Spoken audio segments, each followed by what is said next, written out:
aren't many images left of the refugee crisis that still surprise.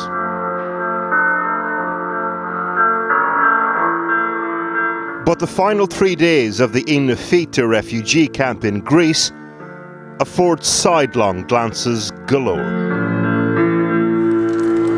The crash and bang of the crisis faded, the new mood music, the daily grind of the forgotten emergency. We were given unique access to a camp north of Athens, just one of the vast network of camps across Europe.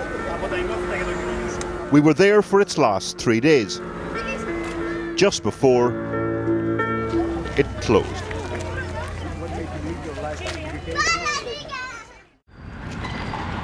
Hey, don't write on that. Take it out of here.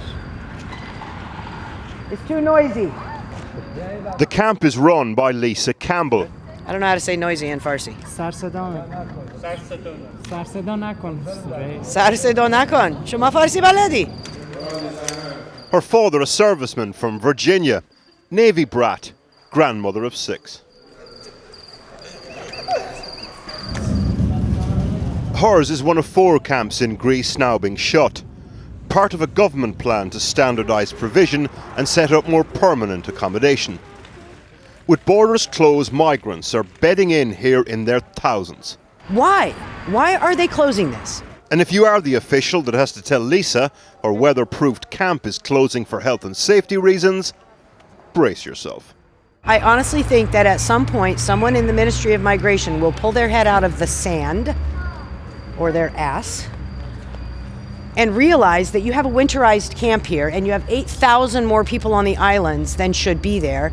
And gee, maybe we should use this winterized camp. Maybe, just maybe. Even though it doesn't meet eco standards, even though there's not a window in every room and everybody doesn't have their own kitchen and bathroom, maybe it's better than living under a blanket and veil.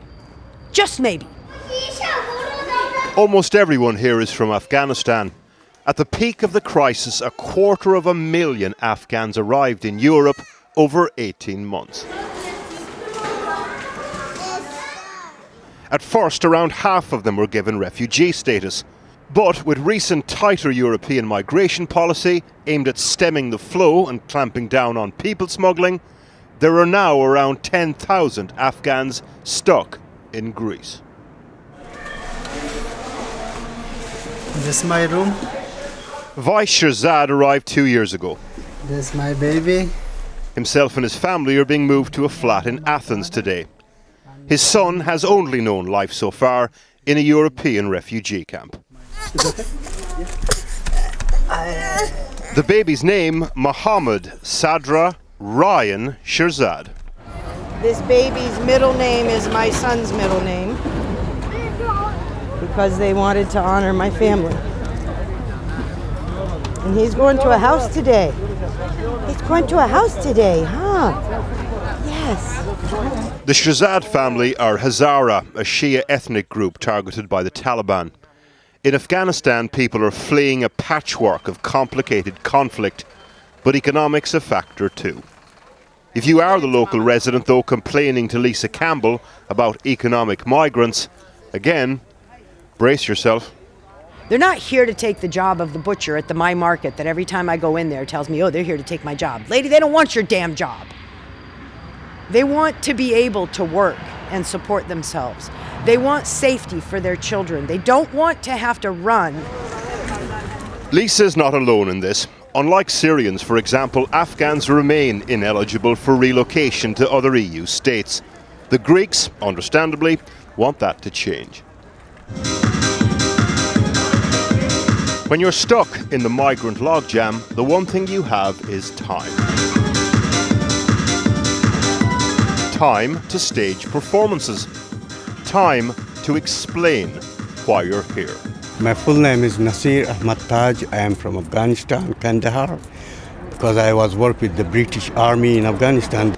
6 years as an interpreter with the British Army battle group in Helmand. We spoke to a senior British officer who vouched for him.